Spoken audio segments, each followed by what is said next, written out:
Hello friends, Radhe Radhe, जय श्री कृष्णा। कैसे हैं आप सब? आई होप आप सब अच्छे होंगे, स्वस्थ होंगे।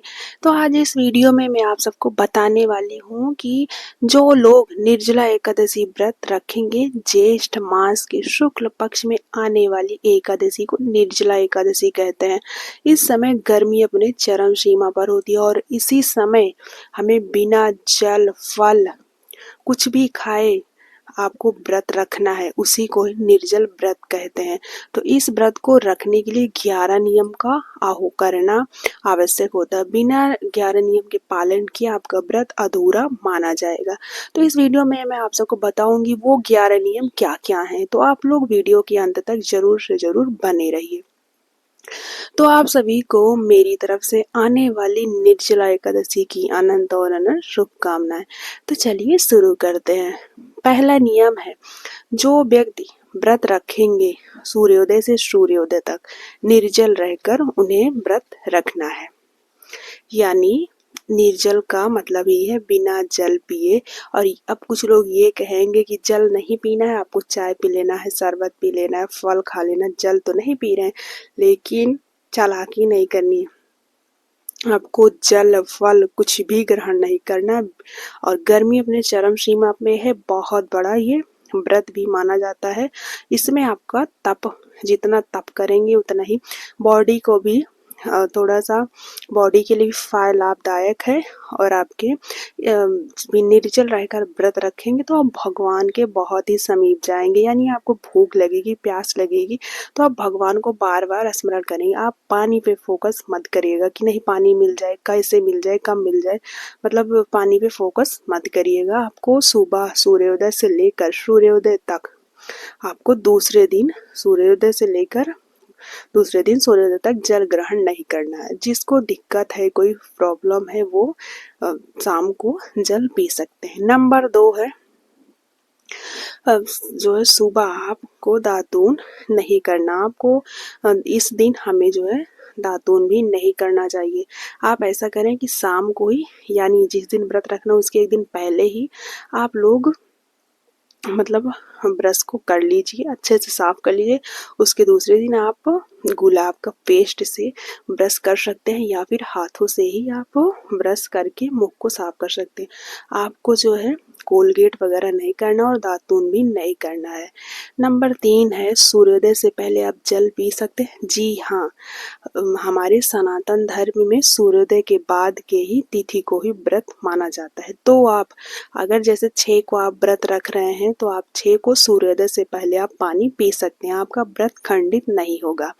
और उसके बाद जो है आप 7 को अगर व्रत रख सकते हैं तब भी आप सूर्योदय से पहले आपको पानी पी लेना है, आप पानी पी सकते हैं, व्रत खंडित नहीं होगा।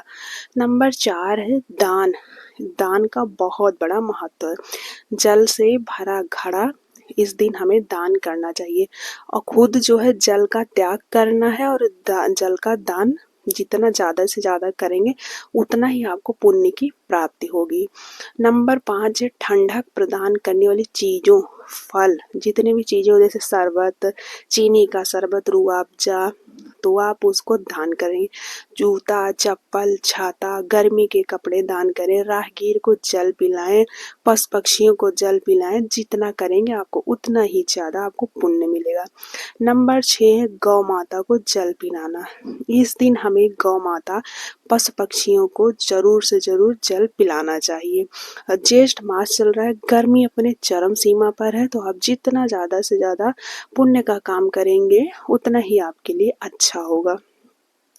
नंबर 7 है आचमन के लिए जो जल लेते हैं उसको आप ग्रहण कर सकते हैं, उसमें आपका व्रत खंडित नहीं होता है। नारद पुराण में कहा गया है कि आचमन के समय जो जल को ग्रहण करते हैं और जो कुल्ला के समय मुंह को मतलब साफ करते समय जो कुल्ला करते हैं उससे भी अगर मुंह में जल चला जाए तो दोष नहीं लगता, आपका व्रत खंडित नहीं होता है।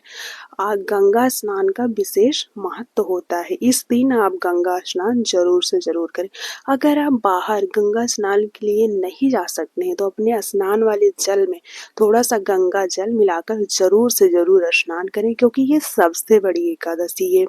नंबर 8 है तुलसी माता की विशेष पूजा अर्चना करनी चाहिए। तुलसी माता की विशेष पूजा अर्चना करनी चाहिए।